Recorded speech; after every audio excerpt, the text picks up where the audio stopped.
Welcome again to Film Speak, the little show that could. I am your host, Bill, and I am joined by Joanna, who you should know. And if you don't, you should probably watch our shows more. You know, it's great to be back and co-host again. And what a great show we have today. Jonathan Nininger and Stephanie Hensley are joining us to talk about filmmaking in the area. And after that, we'll talk about the classic film, The Shining. You know, this should be interesting because there's a lot of controversy surrounding Shining. Including the fact that Stephen King hates it. But we can't talk about that now. We'll wait for the breakdown. You know, what we know, what we think we know, what's the difference? In talking about The Shining, it'll be hard not to mention some of Kubrick's other films. The man had a huge impact. Sure, like my favorite, Clockwork Orange. Then there's Full Metal Jacket and Lolita. Hey, what's your favorite? Dr. Strangelove, or How I Learned to Stop Worrying and Love the Bomb. That is a really long title. Please join us at the table with Jonathan and Stephanie for a talk on film after we check out this footage Mr. Nininger brought in for us. See you at the table.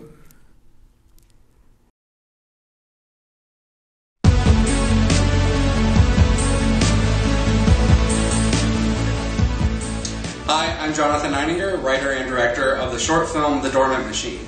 With me is Joanna McGinley, and she's our production manager. We're excited to announce our partnership with Indiegogo as our platform for our fundraiser. Our film is a science fiction thriller who follows a young man named Jack who has a strained relationship with his mom who suffers from alcohol and addiction. When Jack feels his most lost in his life, he comes across an old man with a magical, strange ability. Without giving away too much of the story, we explore the idea of dreams, symbolism, and what it means to let go of the past. Jonathan has been working on this project for over 2 years now, and we're excited to finally start filming. We've assembled an incredible team of award-winning industry professionals. On the Indiegogo page below, you can see all of the links that you can click to follow us throughout production. We have our Instagram, Twitter, our Facebook, and our website. Keep up with us, tell everyone you know, and get more people onto this page so we can raise the money to film this project. We've partnered with Snackstagram to offer photo books of the filming process, as well as limited edition prints of our official Dormant Machine poster. With your help, we're going to be shooting in May of 2014, primarily in Columbus, Ohio, and then in the fall releasing to over 20 film festivals worldwide. Thanks for your consideration. Hopefully on this page you're going to go through and learn why we want to make this film and why it's so important to us. This movie has a universal understanding of each other that we need now more than ever. And we're confident that we've made a team that's going to produce an award-winning product. Thank you again.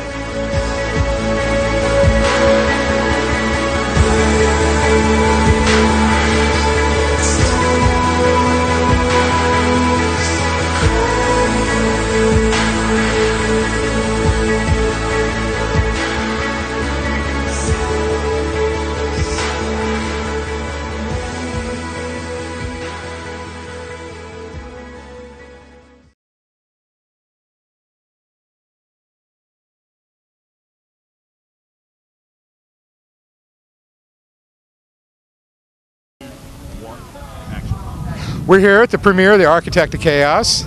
How you doing this evening? Fine. Jenny Wallace.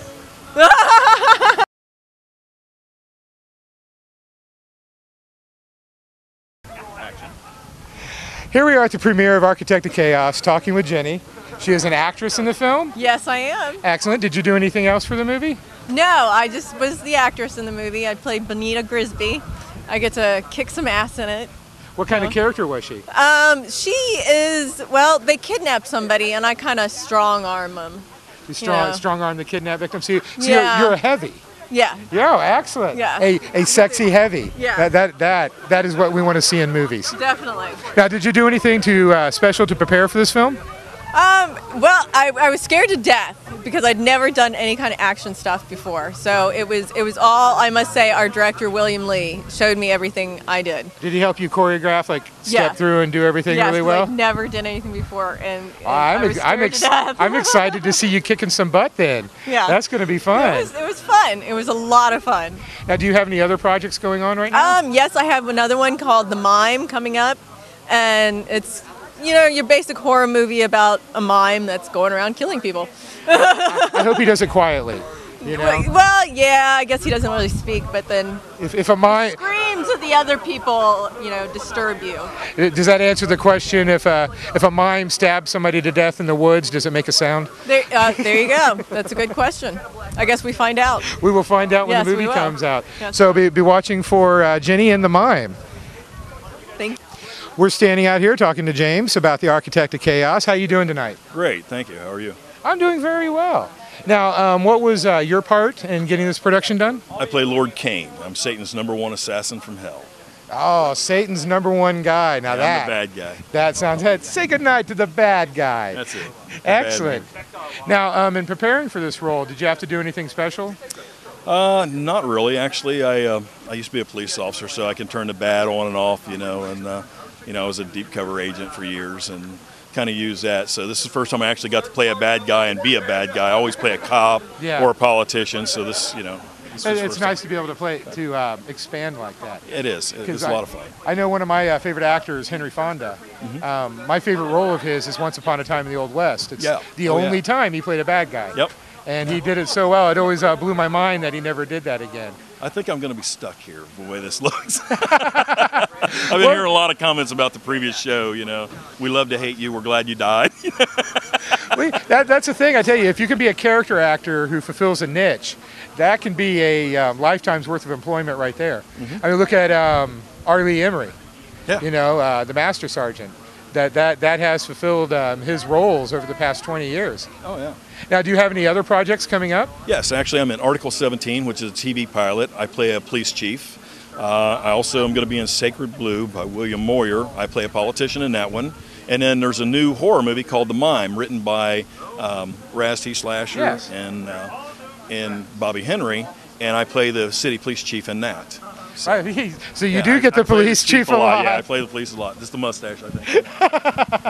Well, that's good though. If you have your niche, but it's good that you also got to go outside that comfort zone. That's right. And do a different style of acting. You know what they call it when you get cast like that all the time, don't you? Working. Yeah, that's the truth. Working. Yeah, I was going to say typecasting, but working is a lot better. Well, here's to you, a good working actor, and I look forward to seeing your evil performance inside. Thank you very much. Good night. Thank you. One, action. Ho! We're here on Film Speak.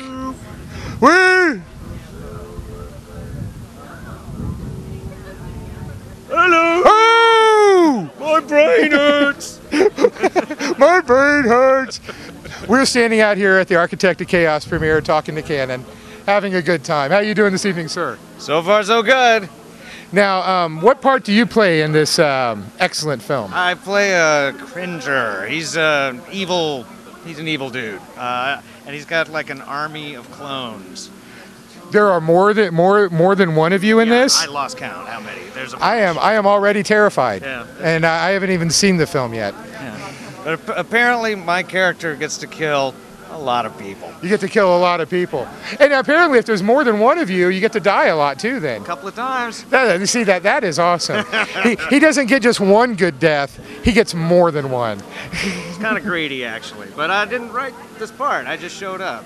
They told me, hey, do this. It's like, okay. do this. That's like, if you're a clone, I guess that's like wash, rinse, repeat. Repeat, yes. Yeah, absolutely. Yes. Repeat over again. Do it again. That was great, but do it again. Did you have to do anything special to get ready for this role? I had to learn some lines.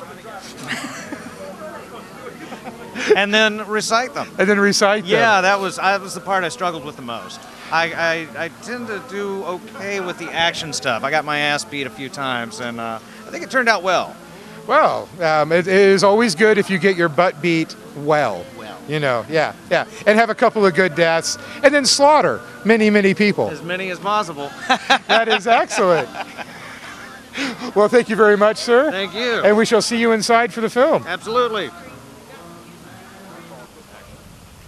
We're out here still at the premiere of Architect of Chaos, standing here with Jason. How are you doing this evening, sir? I'm doing wonderful. It's a beautiful thing. Beer's flowing like water. Beer is flowing like water. That is a premiere. Now, what part did you play in getting Architect of Chaos made? I didn't get to get in the movie, but I do special effects makeup. I came in towards the end and did a couple bullet wounds and bruising, and actually I was there when you beat the heck out of a young lady. So. That was actually, and he did do an amazing job of makeup. And this man's kit, I idolize it because I'm a little bit of a makeup geek myself. When I saw that, I almost fainted. Now, do you do a lot of special effects and makeup? I do a lot. I own Inner Demon Studios. We do a lot of special effects. We do a lot of short movies. Look for us out there. Give yourself another plug. Tell people where to find you. Inner Demon Studios. Look us up on Facebook. Inner Demon. So check it out, people. Now, do you have any other projects coming up? We have the Mime. We have H1Z1 Infected, which will be out this summer. So. Excellent. Now, is that a short film or feature film? We're hoping to be about an hour. So. Just right there in the middle range. Just it right could be either or. They haven't decided yet. That way, if it sucks, you can get out right away. You know? It's not going to suck. No, trust me. Well, thank you very much for coming and talking to us. Thank you, sir. And we'll look for you inside the premiere. All right, I'll be there. Thank you. One. We're standing out here at the premiere of Architect of Chaos. We're here with Chris, an actress from the film. How are you doing today? I am elated. How you doing? I'm doing really well. I'm very excited, very pumped for tonight. Yeah, so am I. Oh my gosh. So tell us a little bit about your character in the film. I play Ms. Church, and I am actually the head of security for one of the main characters, Alex Cross. And I am a kick-ass chick.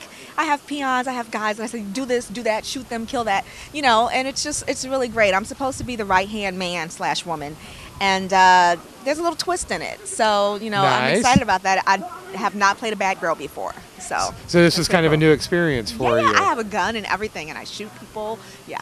Did you have to do anything special to prepare for the role? I don't like guns, so I had to make friends with my piece, you know, yeah. I always teach my sons, you know, no play with guns. They don't even get to play with water guns. And then here I am, you know, killing people. Did you get to beat up anybody? Any fight scenes, karate? I don't do. That's the light work. That's what my guys are for. That's what the heavies are for. Yeah, you know. So they have the muscle. I have the brains. Now, do you have any other projects going on right now? Oh, well, yeah. Actually, I host a television show, a few of them. I host a music and entertainment television show that airs on Bounce TV, which is Channel 19. And I do celebrity interviews and things like that. And I'm just excited to actually be the interviewee. I recognized her. I seen you on Bounce. Yeah, I was trying to place where I saw her before. That's me. Now, dig it. So now I'm actually in the film. Someone's interviewing me, so this is kind of weird to be on the other side of the microphone. Oh, dig it. Well, you know, you gotta open up and explore those new boundaries and everything. I love that. Guns, being on different sides of interviews, and ordering people around. And being a badass. Can I say that on your show? We can for today. Okay. It's a special premiere. We can get away with ass. We just can't say, or we can't say, but we can say all the other words. Okay. All right. Well, in that case, I'll just stick with my badassness. And, you know, it's exciting. We've got the red carpet. William Lee was wonderful to work with. The rest of the cast is amazing. And I actually got to see the finished product already. So I was just like, whoa, this is not what I was expecting. So, Oh, nice. Well, I can't wait to see it. yeah. Well, thank you very much. You're more than It was welcome. wonderful to meet you. Yes, you too. We'll see you inside.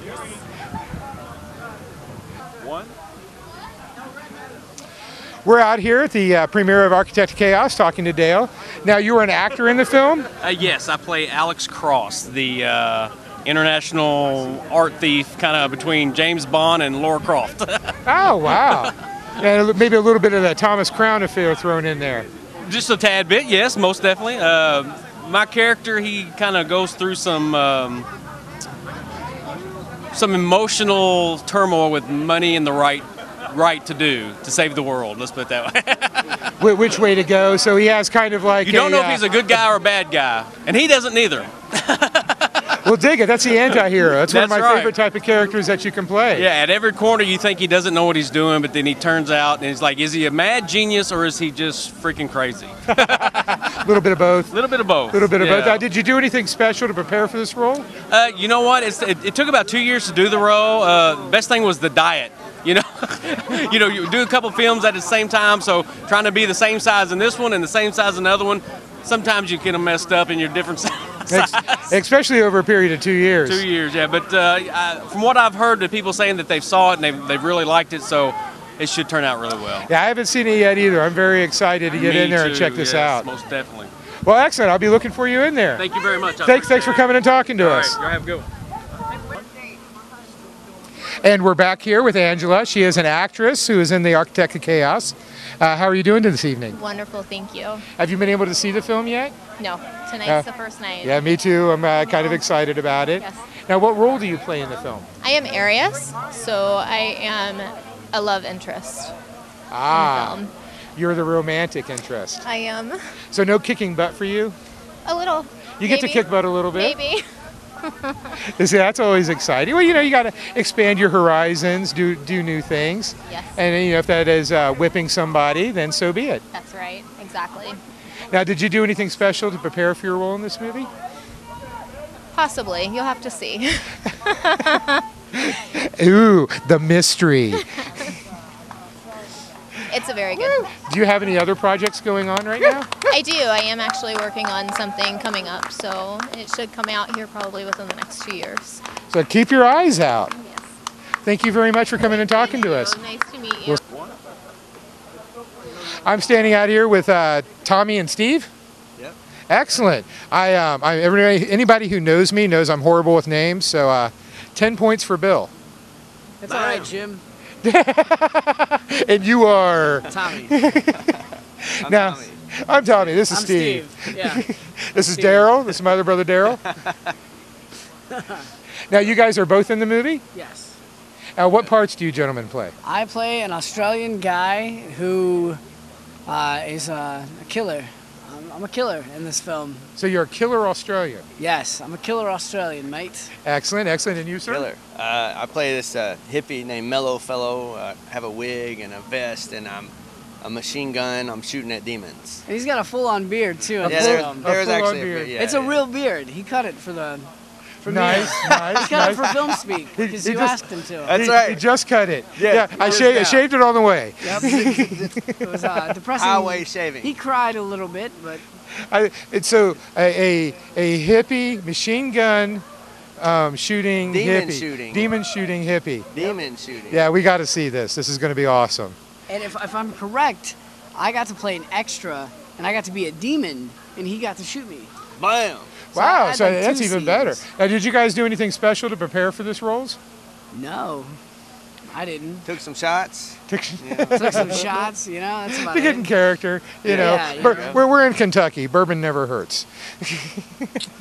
Well, thank you guys very much. We'll see you inside. Thank you. Take it easy. Match. How you doing, Mr. Miller? I'm doing very well. Yeah, that's good. That's good. That's good. Are we rolling? Yes, we're rolling. We've been rolling. I would just keep this whole segment. This is the lovely actress who I was in a scene with in The Architect of Chaos. I got to beat the crap out of her. It was awesome. People didn't expect that I'd be able to act like that, and she was incredible.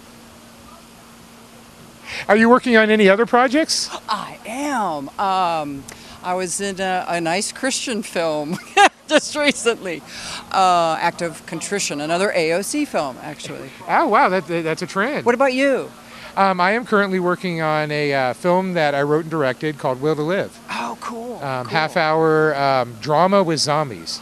It's not horror, it's drama with zombies. And I'm in Scripted LLC. Have you heard of that one out of Dayton, where you read the scripts? Yes. I show up Monday for that. With Mark Donahue? Yes. Yes, I have met with him and talked to him about that project also. Yes, I'm in that. I'm really excited. It's called Fat Girl, and they're not talking about me. But it's really nice to see you, and I just knew that great minds think alike. Think alike. Like twins. And I can't wait to see you up there. Oh, I've heard a lot of people come and talk to me about our scene. Really? And how good it is. Oh, God. No, I'm with her. I'm not into seeing myself as an actor, but it's going to be a lot of fun. So check out Architect of Chaos. It's going to be fun.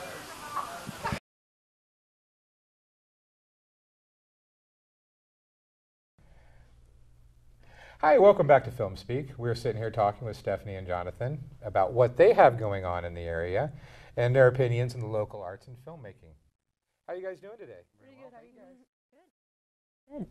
So Stephanie, we brought you on the show because you are a local artist yourself, not so much in filmmaking, but you have a book which we have on the table, which I've read, and it's awesome. Thank you. And you also have your own line of painting, which is the Twisted Reality, which I also brought here.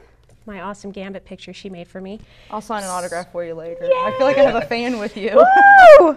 Oh, Phil, you're gonna have to take over because so tell us a little bit about you're a huge movie fan. How does that translate into your artwork or your writing? Well, my writing is real life based, so there's not really much. There's not really much with the movies there. Now I do write for Traumatic Cinematic, though. I do film reviews. Yeah. I try to pull in a lot of the indie films and indie authors to get them noticed on the site. Now with the art on the painting, I refuse to paint something if I'm not familiar with the work. So I do a lot of film, a lot of comic book based stuff, and it's neat. It's I'll grab scenes from different movies and be like, okay, I'm gonna do this, and I'm gonna make it look like Andy Warhol painted it. So neat. A lot of stuff sits around my house and never sells because I'm like, that was such a great film. Why wouldn't someone buy that painting? But then I get a lot of recognition for it. Coolest thing, I did a Ash piece from Evil Dead, and Bruce Campbell retweeted it. Yeah. Oh, sweet. And it sold 3 hours later, so I hope he doesn't want commission for being because it wouldn't have sold otherwise. Originally Evil Dead or Evil Dead 2? Evil Dead 2. Yes! I'm sorry. It's my favorite, so. Yeah. Well, you are in good company. Thank you. Good company. I prefer Evil Dead 2 also. Yeah. Yeah, see, she don't. I didn't like it. I didn't like it. Evil Dead 1 had the tree scene, which is one of the best scenes in any 80s horror film. But 2 was the introduction of the real comedy and the dry wit and the dark humor. Well, you know, tree sex, that's a good thing that proves it's okay to love nature, just as long as you don't. It's going to love you back hard. Nature. Yeah. Really hard. I mean, my only question, I was like 10 watching it. I'm like, did she get a splinter? Did she get a splinter? Like, is there bark burn? Would she have an acorn in her belly? Yeah, or could you implant an acorn? Like, yeah, like, what do you do? I was too young when I watched that movie, and I had quite an imagination. I know. I had many questions. I'm like, still good, though. So, yeah, I guess film influences the painting aspect of my art, and then along with Traumatic Cinematic, but the stuff I write is about 70% truth, 30% fiction, and I let people figure that out when they read it. Funny thing is I read it, I was like, I want to make this into a movie. I've had 2 indie filmmakers approach me like, when are we doing this? Very well written, very you. well, and the theme is very strong, and it's like love and loss, but crazy love and loss, which it's almost like what love can do to someone, drive them mad. And I love that because it's really a theme that anyone can relate with when you're so heavily in love. What is love than a form of temporary insanity anyways? Mm-hmm. Yeah. Yeah. And that's kind of what happens in the book. I went through that, and it was terrifying, and I don't know how I got out of it. You know, the best art, though, is, for me at least, is making a fiction story and then peppering it with the truth from not just from my life, but from what I've seen from people around me and stuff. Yeah, there's a lot of people I've encountered that are in there along with myself. It was the best therapy I've ever had. Like, it'd be any counseling, any talking. It was like, I'm just going to... Just a cathartic experience. All my issues are going to be resolved by the end of this book. That's how I feel about acting. It's like, it's the best form of therapy because you just think about all of your internal issues and you kind of relay that into what character you're trying to portray, even if it's not someone that you can relate with, but you have that emotion. You can take, even if you don't totally relate to them, you can take pieces of yourself and be able to find those pieces in the character. Now, you, Sir Jonathan. Yes. What are you up to?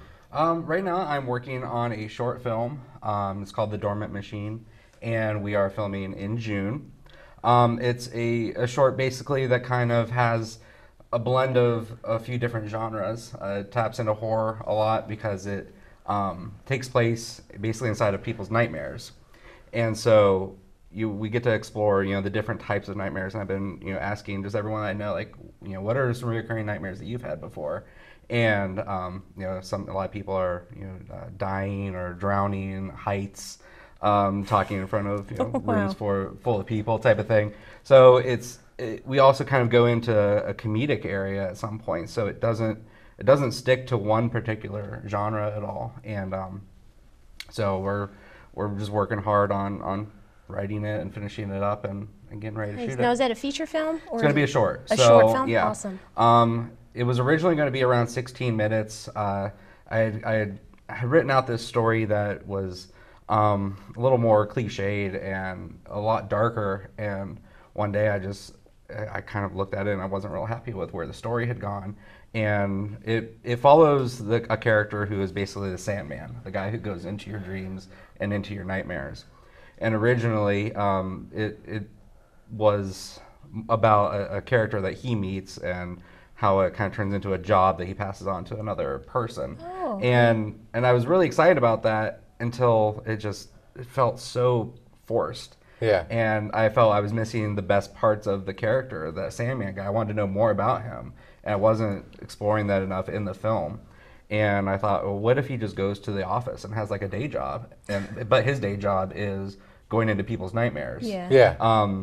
So I sort of tweaked it a little bit and moved things around, and it has a lot of like Spike Jonze influence, like being John Malkovich. Mm-hmm. And I've been saying that the movie now is a blend of like, Eternal Sunshine of the Spotless Mind meets Monsters, Inc. Oh my So God. it's like, I love that. Yeah, we see like that. a really absurd job that we wouldn't necessarily see on a day-to-day basis, but in some universe this place exists. So where it's you all go to the office. perspective of the Sandman. Mhm. That's so cool. So now, It's really interesting. and the movie opens in someone's nightmare. So we're really kind of not sure where we are at the beginning of the movie, and then after he helps this person get through their first nightmare, we see then him kind of like come out of the nightmare in his office, sitting at his desk, working through. We built this really cool old steampunky looking machine that he like Matrix style kind of like plugs into And goes into dreams. Goes into dreams. Very yeah. cool. So once we wrote it and tweaked it a little bit, it felt so natural and felt like it was the right thing. Wow. And I think originally that first story that I had written, where it explored a lot more of the other characters, the people who have the dreams. One of my struggles with short films is that if you spend too much time, you don't have enough time to get to know those characters. Yeah. And that's one mistake I've made in the past with other shorts that I've done, where I just overdo how much I'm trying to explain a character in 12 minutes.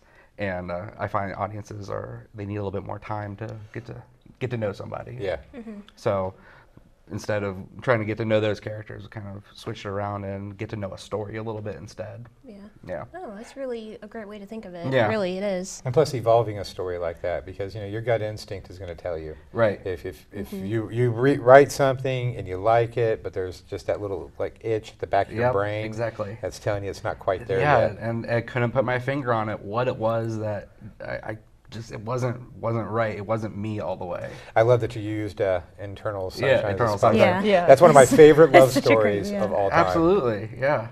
It uses that sort of mechanism of the memory wipers, to tell that story. But yeah, it is. It's a love story, kind of in a very weird place. Nice. Mm. So, do you plan on submitting it to any festivals? Yeah, that's my real focus for That's this great. is to.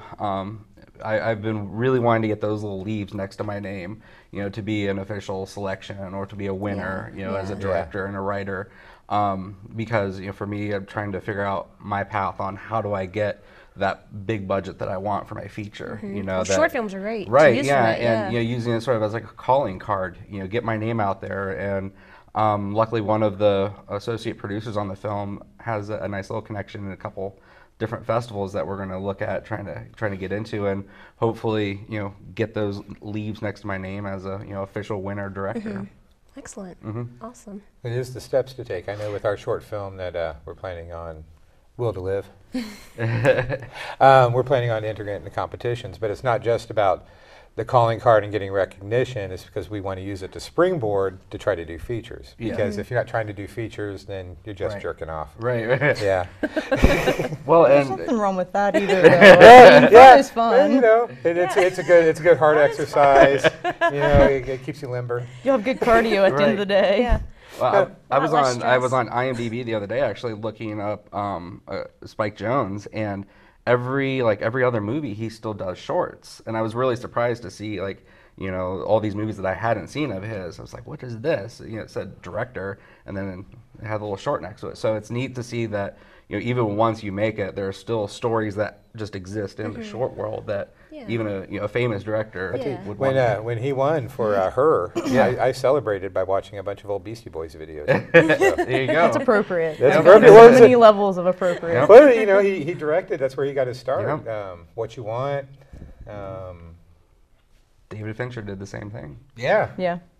Old Madonna videos. Now, you know, before we break off and go to our discussion about The Shining, great movie.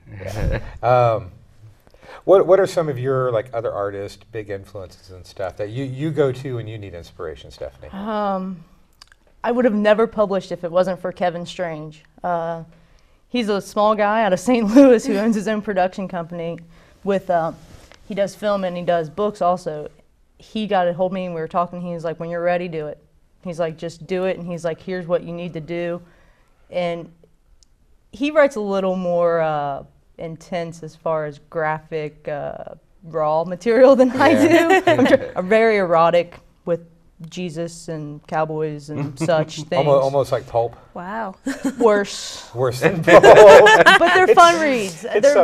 They're very fun reads. I would have been lost without him. And before that, before I finished the book, I had finished Venus Complex by Barbie Wilde, who's the female Cenobite from Hellbound. Yeah. It blew my mind. Really? I was like, you know, it's okay to tell a story from this perspective. Like, it gave me the confidence, because I had this written years ago and I started it. And I was like, wow, like, it's all right to come from a dark place and just get it out there. So those two probably influenced me most with those books, but I'm a big Bret Easton Ellis fan.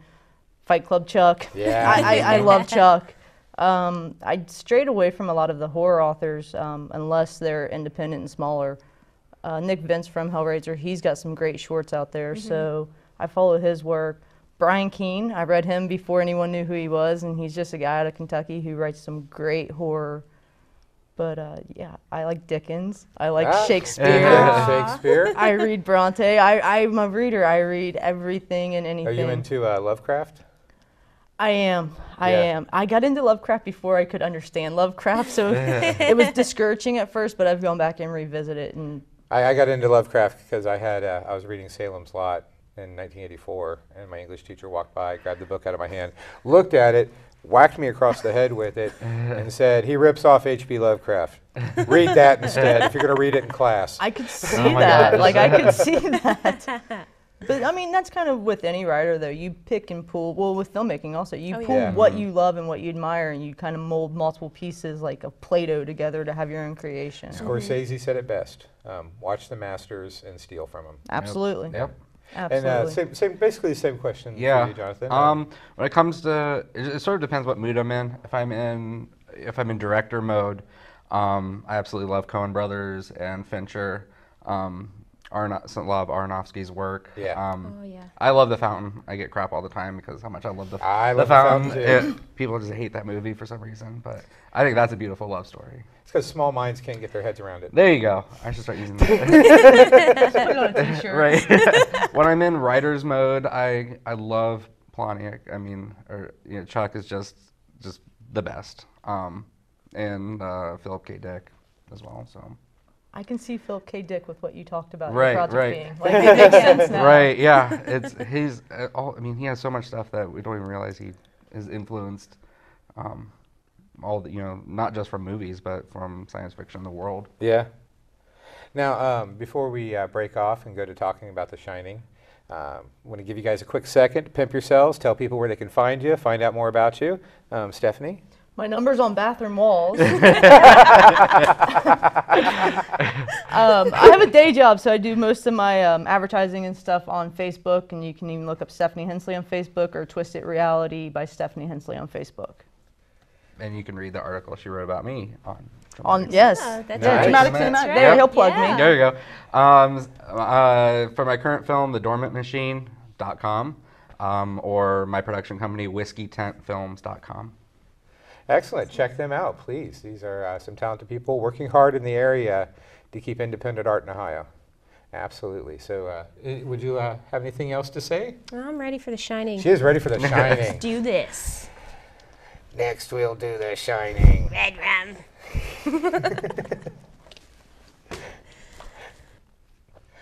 Welcome back to Film Speak. I'm sitting here with Joanna and our guests, Stephanie and Jonathan. We're going to break down the amazing film, The Shining, some of Stanley Kubrick's genius. I guess before we get going and start spilling forth facts and opinions and whatnot, we'll start with you, Jonathan. What did you think of The Shining? I love The Shining, classic. It's one of those, it just has so much going on for it that where do you even start? I think, I don't know, I just love it. You, Stephanie, your opinion of The Shining? Okay, I'm ready to catch flack for this. Stanley Kubrick is a writer who, in my opinion, could have written the Bible. And before I get religious people mad at me, let me explain. His directing style, every time I watch one of his films, I pick up different things depending on what's going on in my life. Different things stand out. So, like, I just watched it recently, and I was like, this is a movie about addiction and an alcoholic giving into the dark side. And I'm like, I didn't catch that last time I watched it. I thought it was all about sex and furries and all this other stuff going on. So it kind of changes, which is similar to the Bible. Religious or not, if you read it, certain things will stand out depending on what's going on with you. All of his films are that way for me. Yeah. Well, it's kind of funny you brought up the alcohol side of it, because that's what Stephen King, when he originally wrote The Shining, he was battling alcoholism. And so he wrote that to portray his own demons with alcoholism. And it kind of got left behind. I mean, there's still a little bit of that thread in the movie, but it really got left behind in the subject matter. That's Kubrick kind of made it more supernatural, you know, spin to it. Life and death. Good, he gave and Stephen King stuff. a big fat finger with it. Yeah. And good for him, because he made a fabulous film. Oh, he did, he did. He put his twist on it. So It makes the difference between Stanley Kubrick's The Shining and then Stephen King's The Shining. Yeah, they're two different Stephen King beasts. actually wrote a screenplay. He wrote a he did? screenplay and gave it to Kubrick. And he actually made it for TV. Kubrick tossed it. Yeah. with the guy from Wings. Yeah, that was actually a closer interpretation, though, of the book. Yeah. And it dealt more with the alcoholism, but it wasn't the movie that Stanley Kubrick's The Shining was. Yeah. I had some interesting points. I guess Stanley Kubrick never told the kid, Danny Lloyd, that it was a horror movie. Oh, really? Yeah. And that he had him, it was just a drama the whole time. In the scene where Shelley Duvall is running with Danny and she's screaming at Jack, that was a doll.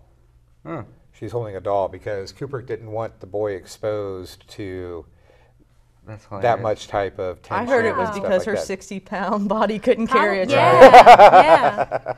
Well, what he did to what Kubrick did to Shelley Duvall is sort of legendary as well. I mean, there's like the whole idea of like method acting, where people really become the characters, and Kubrick was sort of like method directing, where to get an emotion out of her, he tortured her. Torment her, make fun of her, offset. But you could see her progression, her character progression throughout the film to where the end she's in shambles. Right. Yeah. But by the end of that production, Shelley Duvall, the person, the actress, was very I heard she was losing hair. Yep. Yeah. Was having trouble sleeping. So I mean, it's interesting he went that route with like the only way to get her to be the character that I want is I'm gonna have to torture her in real life and make her that way. That's awful. So it's awful, but sometimes you get some of the great juxtaposition for your film out of that. Like, definitely. Like Shaw and Richard Dreyfuss during Jaws. Shaw tortured Richard Dreyfuss during the whole shooting of that. Hitchcock was renowned for torturing his actresses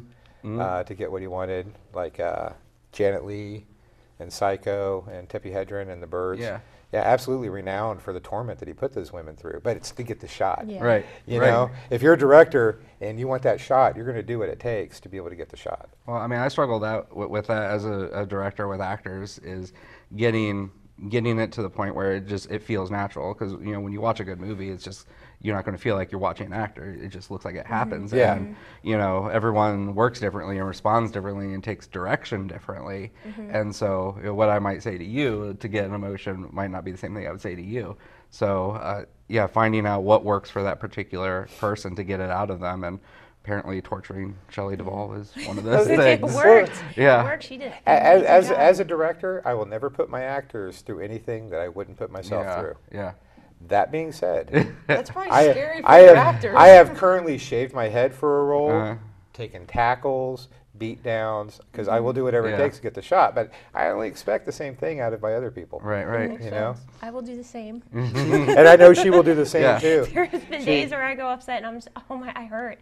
Everywhere from falling, jumping, climbing, running. Tackling the director. Getting caught, Gosh, it's so physically demanding. But it's to the get that shot, to get that natural. Right, where it doesn't feel composed. Exactly. You think about in The Shining, the blood coming out of the elevators. Okay, they did that. It took 3 takes.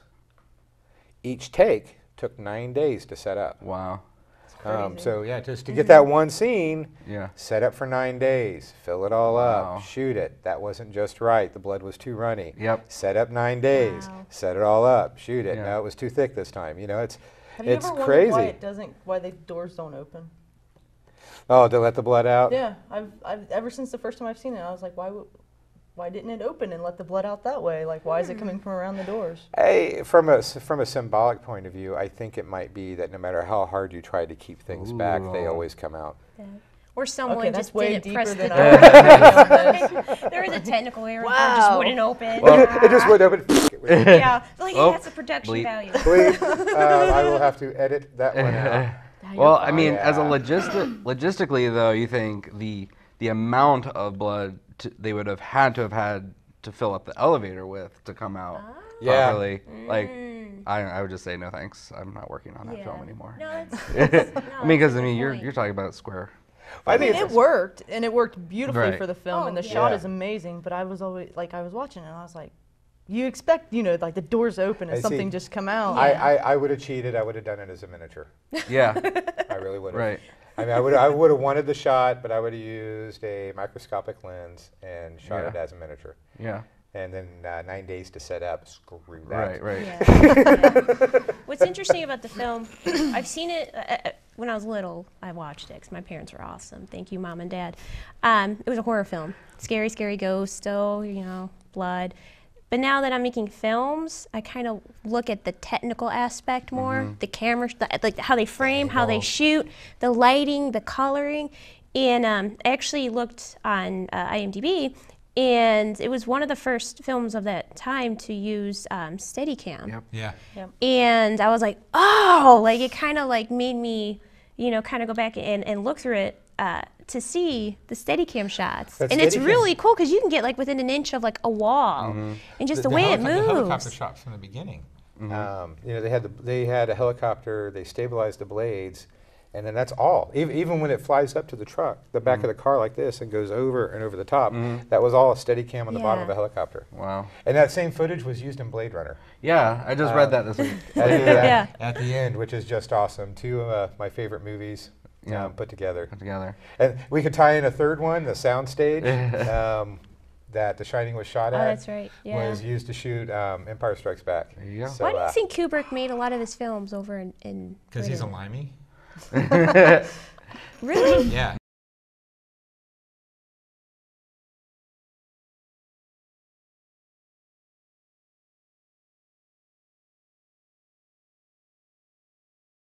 I mean, he was a limey. That's where he was from, England. Well, yeah, but still, I don't know. I just always wondered if. I think even Full Metal Jacket, which was like the scene of them in basic training and stuff. I think that even was filmed over in England. Really? Yeah, even though it was supposed to be Paris Island. Well, you probably go where you're comfortable and where you know. Yeah. Like if you're familiar with an area, then you're going to want to crap on your own toilet. See, I'm always wondering, like, is it cheaper to make films over there? Is that why? Just fly your American actors all over there? Is it cheaper? I don't know. I'm sure they have certain tax breaks. Well, and I know that because of he's notorious for how long it took to shoot things. His family being back there, because I know he went through a lot of struggles with his marriage and things like that. Yeah. So potentially. One thing I find remarkable, and to tie into the Blue Velvet shirt here, is that one of the biggest influences for The Shining was David Lynch's Eraserhead. Really? He showed that to the crew to get that. This is the feeling I want, and he showed that. What else did he show? You mentioned it earlier. The Exorcist. And there was another early 70s movie, I want to say Rosemary's Baby. Okay. And they have similar feels, I can see that.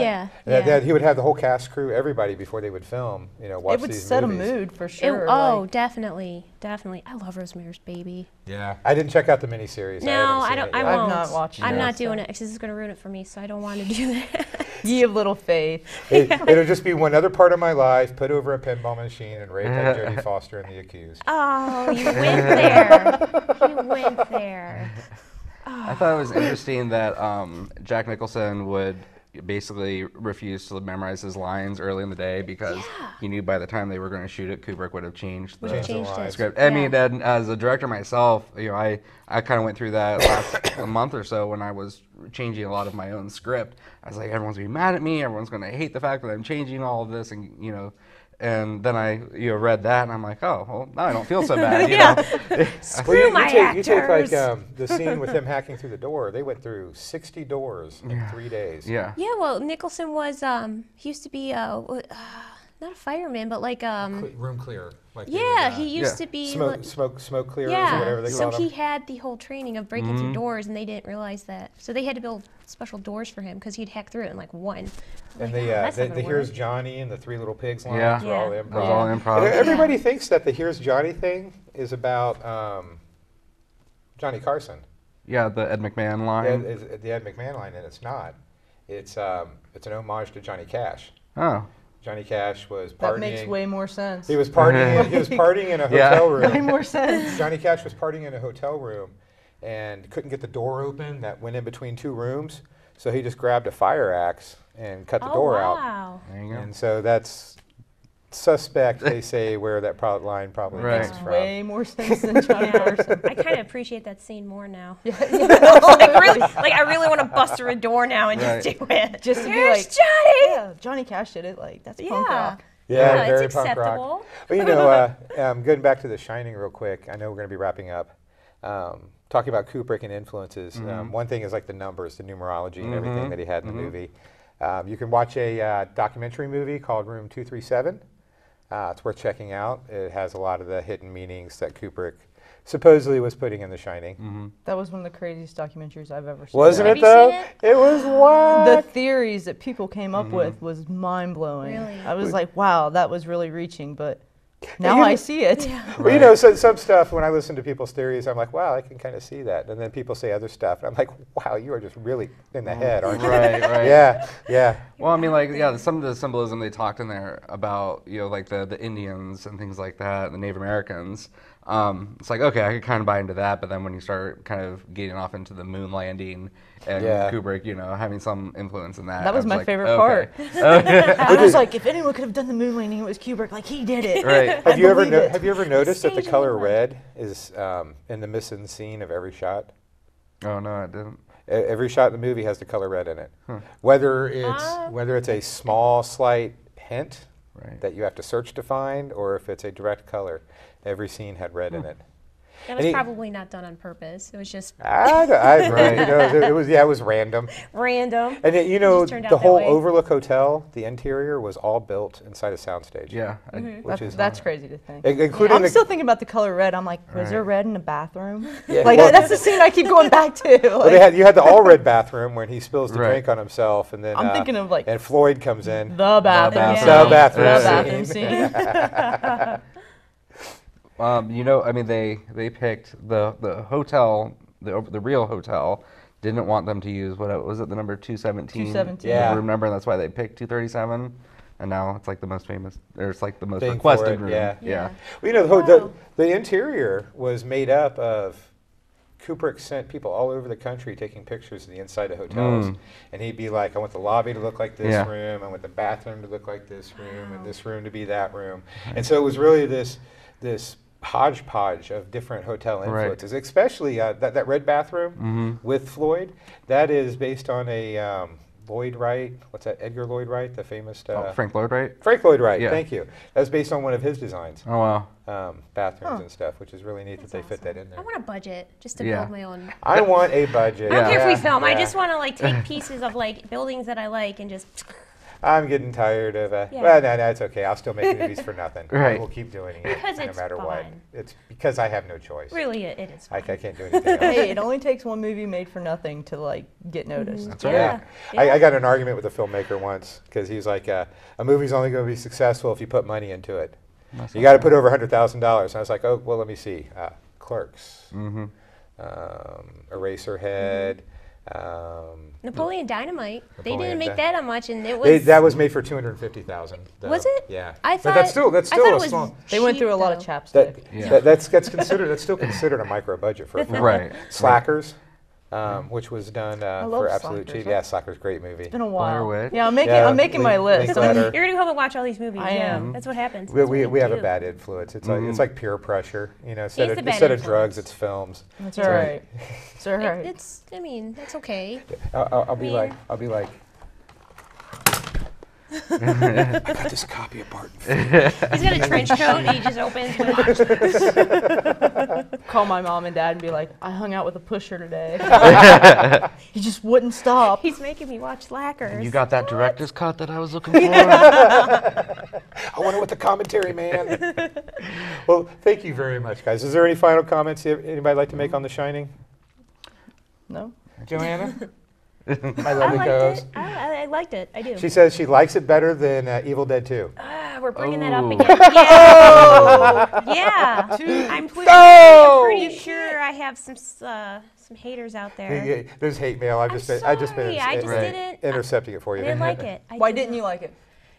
I feel like they put too much into it. I mean, there was just so much. And I heard they had a bigger budget. I get that, and that's awesome. And then it was just like, you know, the special effects was just too much. Too It was over the like top. they had this big budget, and they're like, yay! Any final thoughts on The Shining? Too much. No, I mean, it's a great film. It's something everyone should watch. Yeah. I mean, along Yeah. with all Kubrick's age-appropriate watch. Age appropriate. Like, don't let your kid watch Clockwork Oh, Orange, but come Shining is on. probably okay for a kid. Like, it's I mild watched by Clockwork today's standards. Orange. I Right, turned exactly. out okay. Start with Eyes Wide Shut. No, I'm kidding. Not if you're 12. Right. No, I mean, just one of those classics. Kubrick, you know, doing all of the things that he does, and it's a classic, obviously for a reason. I think it's better than the book, but it transcends. Is it a horror movie? Is it a thriller movie? It's one of those. Yeah. Yeah. Is And it all that addiction? symbolism that we barely even talked about, all of the things that people talk about, but you know, a great movie will do that. It will leave you asking a lot of questions and wanting Makes to you know think. the answers, and Yeah. we'll never know. We'll never know why it ends on that picture. And it's visually appealing too, Yeah. which kind of Yeah. draws you in, and then kind of helps you, you know, think about what the story actually And is. the Addiction, the supernatural. performances from Jack Nicholson and Shelley Duvall do not hurt either. Yeah, exactly. Yeah. It's just well done from beginning to end. I know her favorite Kubrick is Clockwork Orange. Clockwork, yeah. My favorite scene is Singing in the Rain. My As favorite messed up Dr. as that scene Strangelove. is. Dr. Strangelove is my favorite I as love well. Dr. See, Strangelove. I'm a Clockwork Orange. Like, Yeah. and the first time I saw it, I was like Woo. at that age of like rebellion, and you're not gonna make me change. I'm gonna do this, and I was like, that's perfect. Then I read the book, Yeah. and I was like, Kubrick totally butchered Burgess, and I wanted to cry, but I still love the film. Yeah, You see, for because me- it's visual. The- It's the for me, visual the aspect, movie yeah. the movie is about the question of, is it worth the loss of our individuality to have a safe society? You know, and that, to me, And that's I watch it like you're not gonna grow up until you're ready. That's pretty That's much right. that's That's what I chapter take- 21. Like Yeah. that was People the are trying to thing. force you to like Yeah. conform, and he fought it. He fought But it. when he was ready to be an adult, he And was an yeah. adult. It was an adult. It happened for me at 30. I'm still trying to. Well, thank you very much, you guys, for joining us. Thank you. Talking about The Shining, and I think we covered a few other bases there, Right. too. Yeah. Yeah. Well, that's the best. You know, we go all over the place. We Right. bring it back in the end. Yeah. If you haven't seen The Shining, please check it out. It is definitely a movie. It's one of the movies that is why filmmaking's filmmaking. You know, if you want to be a filmmaker, you love films, you haven't seen this movie, you're a twat. So go watch it. Sorry. Yeah. Good night, everybody. We'll see you at the close. Yes. All right. What? Let's do this.